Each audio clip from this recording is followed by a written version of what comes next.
Hola, ¿qué tal, corazones? Es un gusto saludarles nuevamente el día de hoy. Esta semana hemos estado hablando acerca del esfuerzo. Dios nos pide que nos esforcemos un poco en las metas que nosotros queremos lograr. En la página 128 realmente no podemos hacer mucho porque son planes o son proyectos que se podrían hacer si no estuviéramos viviendo esta contingencia, pero sí quiero recalcarles que podamos recordar que con un poco de esfuerzo a veces necesitamos un esfuerzo colectivo de todos los que están alrededor nuestro para lograr algo. De hecho, me gustaría leerles la aplicación que dice: si tu esfuerzo tiene la bendición de Dios, será suficiente para conseguir lo que aparentemente es imposible. Él aumentará tus fuerzas como las de un búfalo y te dará alas como las de un águila. Recuerda que el esfuerzo del hombre unido al poder de Dios es victoria segura. Eso sí hay que tenerlo bien presente. No basta con nuestro esfuerzo, tenemos que pedírselo a Dios para poder lograrlo. Pero sí me gustaría entonces que ustedes leyeran lo que dice en la página 129 y la página 130. Nos habla de un grupo llamado Maranata. Por favor, léanlo, es muy interesante y es bastante bonito. Es un grupo que se dedica a construir iglesias alrededor del mundo entero. A veces yo creo que ellos tampoco tienen dinero, a veces ellos tienen obstáculos, pero con la ayuda de Dios logran vencer esos obstáculos, se esfuerzan y han construido muchísimas iglesias alrededor del mundo. Así que los invito a que puedan conocer a este equipo, al equipo Maranata. Miren, aquí hay algunas historias reales que ustedes pueden conocer. Vamos a hacer una oración y comenzamos la clase. Querido Dios, te agradecemos porque hasta acá tú nos has ayudado, porque sé que cada uno de nosotros tenemos que esforzarnos para conseguir lo mejor. Quédate con nosotros, danos nuevas fuerzas, Señor. Bendice a los padres de cada uno de los niños. Ayuda, si hay enfermos, también tú puedas bendecirlos. En Cristo Jesús. Amén. Ok, el día de hoy vamos a ver dos materias y son las que nos hacen falta: historia y ciencias naturales. Voy a pedir por favor acá a mi producción que me pasen los libros que tengo en la mesa. Vamos a trabajar con nuestro MDA y con nuestros libros, como cada día, y comenzamos con la materia de ciencias naturales. Y también voy a pedir la producción que me pase este material. Aquí está. Tenemos un globo, ¿verdad? A veces tomamos un globo y nosotros hacemos, podemos hacer esto. ¿Ustedes lo han hecho? O esto también, a ver si sale porque ando peinada y no sé si se logra. Y entonces, ¿será que se logra ver ahí cómo estos papelitos se van quedando pegados en el globo? Y miren, esto no es magia y tampoco pasa por casualidad. Esto tiene un nombre y es el tema del que vamos a hablar durante este día. Página 111, electrización de materiales. A veces cuando nos estamos peinando, las niñas que tienen el cabello un poquito más largo y entonces comienzan a pasarse el peine, vemos cómo nuestros cabellitos comienzan a erizarse, a pararse, a quererse pegar con el plástico. ¿Por qué pasa eso? O también lo que acabamos de hacer ahorita con el globo, que jala los papelitos, o a veces también cuando nos ponemos ropa y entonces me coloco la ropa y se escucha un ruido, un chasquido, o incluso a veces nos da toques y nosotros decimos: ay, pero ¿por qué me dio toques? A mí me ha pasado muchas veces que voy y toco y ay, tienes un toquecito, es bastante fuerte. ¿Por qué pasa eso? Bueno, a este fenómeno, en la página 112 dice, a este fenómeno se le llama electrización. Y claro, por supuesto, que involucra energía. ¿saben? Entonces, cuando yo floto el globo y pongo los papelitos, al momento de flotar, yo estoy cargando el globo de energía, por eso mueve los papelitos. Incluso cuando yo me paro al lado de una persona que por alguna manera hizo algo de fricción o qué sé yo, por eso es que dan toques, queda acumulado la energía en su cuerpo. Y bueno, formas de electrizar un cuerpo. ¿De dónde viene esa palabra? Tales de Mileto hace muchos años fue un filósofo griego, descubrió que al flotar el ámbar, esa piedrecita de resina que aparece acá, que al flotar el ámbar en prendas de algodón podía atraer cuerpos ligeros, como ahorita lo hicimos con el globo, como por ejemplo semillas. Y saben que el ámbar en griego se dice electrón, por eso a esta propiedad se le llama electricidad, de ahí viene la palabra. En la página 113, por favor, ustedes vayan subrayando lo más importante que luego nos va a servir en el MDA. La electricidad se encuentra a nuestro alrededor. Todo lo que está cerca de nosotros tiene electricidad. Las chispas que se desprenden al momento de vestirnos, que era lo que yo les decía, o los relámpagos de ahora que hay mucha lluvia, bueno, no ha tocado lluvia con tormenta, pero digo con eléctrica, pero ya ustedes han tenido la oportunidad de ver, esos relámpagos también son electricidad. La electrización de un cuerpo se logra mediante tres formas. ¿Cómo podemos cargar de energía o de electricidad los cuerpos? Bueno, son tres. Por medio del frotamiento, del contacto o de la inducción. Y entonces aquí me explica. Flotamiento es lo que ahorita nosotros acabamos de hacer con el globo.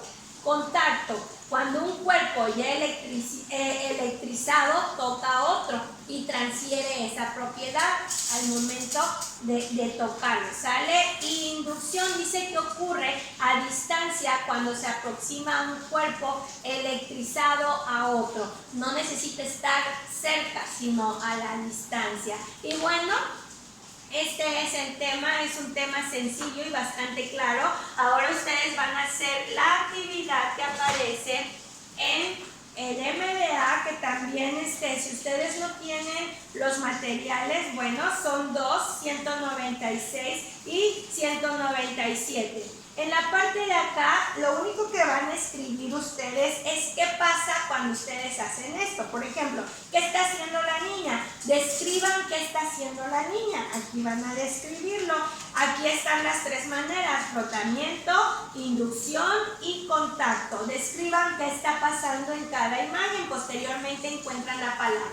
Y en la página 197, si ustedes tienen el material, escuchen bien porque luego no ven el videito y no saben que yo a veces omito actividades. Si ustedes tienen el material, pueden hacerlo. Y si no lo tienen, no hay problema. Solamente lean las instrucciones y contestan la pregunta de qué es lo que pasa. Y bueno, y para finalizar, contestan la pregunta: ¿conocen alguna otra forma de electrización con objetos? Si la conocen, escriban cuál. Igual y si no conocen, pueden investigar otra forma de electrización. Y bueno, así terminamos con ciencias naturales y nos pasamos a la materia de historia. Y para entrar a la materia de historia, vamos a entrar ya a lo que es la sociedad virreinal. Estuvimos viendo panoramas del periodo, estuvieron viendo algunas fechas ya de cómo llegaron poco a poco los españoles, cómo pusieron su cultura. Bueno, ahora vamos a ver qué pasó con la Nueva España, porque ya no se llamaba Tenochtitlan, ya esa gran ciudad había caído. Ahora vamos a hablar de la Nueva España. ¿Qué pasó? Bueno, vayan subrayando también, saquen su libro y vayan subrayando porque luego lo vamos a usar en MDA.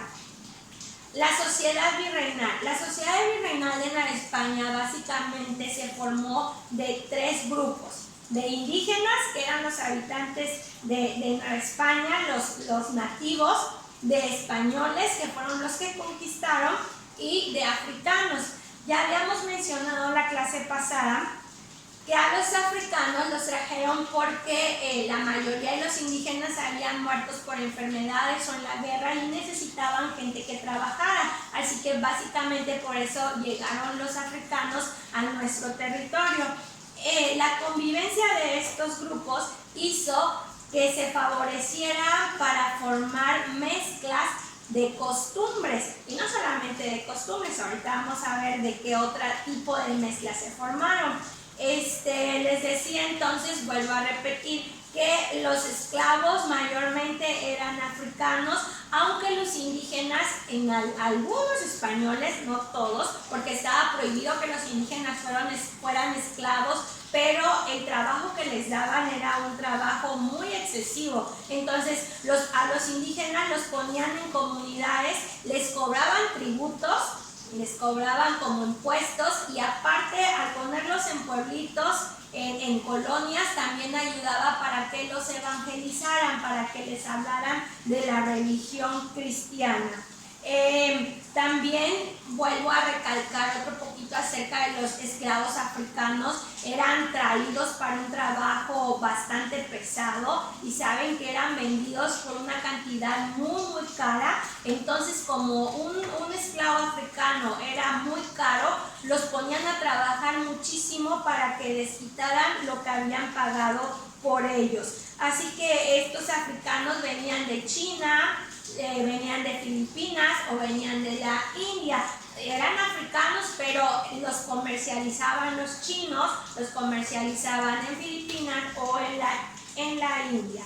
Bueno, con el paso del tiempo se dio el mestizaje. ¿Y qué fue el mestizaje? Bueno, fue la unión de africanos con españoles, de españoles con indígenas, de indígenas. Y entonces al hacer esta unión se crearon nuevas castas. Vamos a hablar primero, miren, quiero que se fijen muy bien. Bueno, ahorita les voy a decir, en la parte de abajo vienen unos dibujitos donde dice, por ejemplo, la unión entre mulatos con españoles eran moriscos. En la MDA ustedes van a utilizar estos dibujos que aparecen en esta parte de abajito, ¿sale? ¿Quiénes eran los mestizos? Los mestizos eran la unión de un indígena con un español. Si se juntaba un español hombre y una indígena mujer, su bebé que nacía de ellos era mestizo. Y los de un español y un africano se llamaban mulatos. Y bueno, no todos tenían las mismas oportunidades en Nueva España. Obviamente los que venían de Europa, los españoles, tenían más oportunidades de trabajar, de tener más riquezas. Ahora, los criollos eran los hijos de españoles, pero que habían nacido en Nueva España. Ahora, ellos tenían oportunidades, pero a veces sus oportunidades eran limitadas. Ahora, los criollos ya no tenían la misma cultura que tenían los españoles peninsulares, que así se les llamaba a los que venían directamente de España. Ellos lo único que conocían era Nueva España, porque habían nacido en territorio de Nueva España. La cultura ya era una mezcla entre indígenas, entre españoles. Saben que hemos visto cómo la cultura cambió. Entonces, incluso los peninsulares ya no veían a los criollos, ya no los sentían como propios, como españoles. Y poco a poco, al pasar el tiempo, los criollos también fueron desarrollando una cultura y fueron desarrollando amor por el territorio.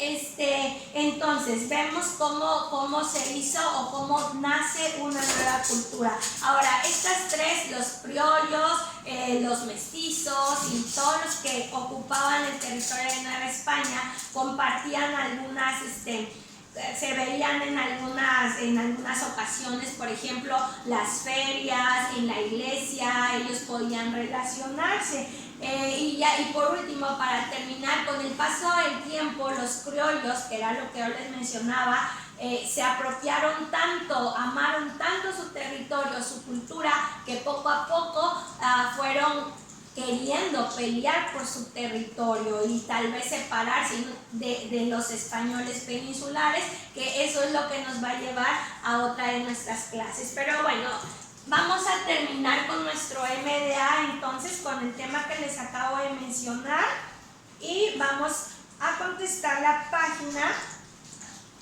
259.